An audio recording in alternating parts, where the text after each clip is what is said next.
Ano ba yung mga work na pwede sa 18 years old, nag-aaral pa, or yung mga mommies na may alagang bata, flexi, non-voice, ang daming request. And isa lang talaga yung pumapasok sa isip ko na pasok, lalo na kung ikaw ay creative.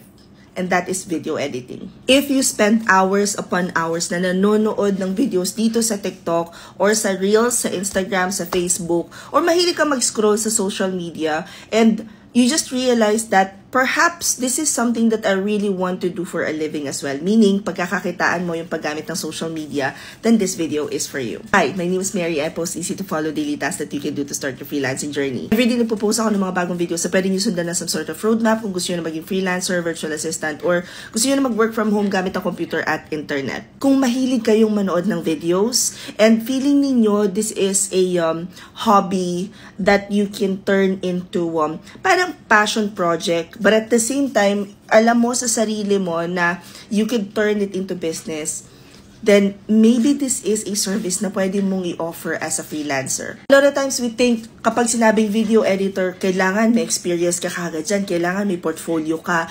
Guys, walang nagsimula na maging freelancer na may experience na kaagad. You have to start somewhere. And if you are looking for a place na pwede kayong i-hone kahit wala kayong experience, this training might be able to help you. So we have a class, it's video editing. And ang pinakang target market ng class na to is yung someone who's been watching TikTok sometime now, gusto nyo sanang maging content creator, pwedeng gusto nyo maging influencer, pwedeng gusto nyo lang siyang gawin as sort of libangan, but you were really hoping na baka pwedeng yung libangan ko ay gawin ko na rin na kabuhayan. Ang kagandahan guys, kapag ka ikaw ay freelancer, tas marunong kang mag-edit ng videos, pwede mo siyang i-add na parang additional offer sa package mo. So kapag may additional ka na offer na service, mas mataas ang bayad sa'yo because ngayon, ang average na rate ng mga video editor ranges between $100 up to $500 per video. So if one video takes about, siguro mga 10-minute video, I would say it takes about, yung pinakang simpleng edit, 1 hour. But if you can get paid $50 for that, hindi na rin masama. Ang pinakang challenge dito, if you will be applying as a video editor, is kailangan meron kayong showcase na project na ginawa ninyo for a client. That's why we came up with the video editing class na meron ng kasamang internship. And yung ilalagay nyo sa portfolio ninyo is yung mga ginawa ninyo na projects during your internship. Ang portfolio, guys, you have to remember kapag nasa creatives ka, it's very important that you have a portfolio that will show clients ano nga ba yung magiging journey ko as your client if I choose to hire you. Or if I choose to work with you, ano yung magiging feeling? And part of that would be to show them exactly what you can do with their videos. Hindi nyo kayang pag-aralan to ng overnight, which is why sisimulan natin sa pinakang basics. Ano muna yung app na gagamitin nyo? Kaya ba ng computer na meron kayo ngayon or laptop?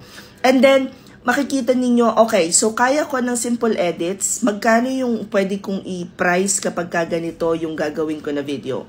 Ano yung mga pwede ko pang gawin na pwedeng mag-add ng mas maganda yung magiging engagement, yung impact, yung alam ko na kahit na 3-minute video lang ito, ay meron na itong maiiwan na memories. Alaala doon sa makakapanood. Ganon. If you guys are interested to join our video editing class, mag-start na po kami mag-accept ng enrollments ngayon kasi ito yung class namin na may internship. It's only 999 pesos. 8 hours yung class. Live session siya. I-record din yung live session na yun para yung iba na kailangang ulitin or balikan kung ano nga ba yung ginawa. Or may mga tao na talagang kailangan paulit-ulit na magpapanoorin yung recording. So, yun yung purpose nun.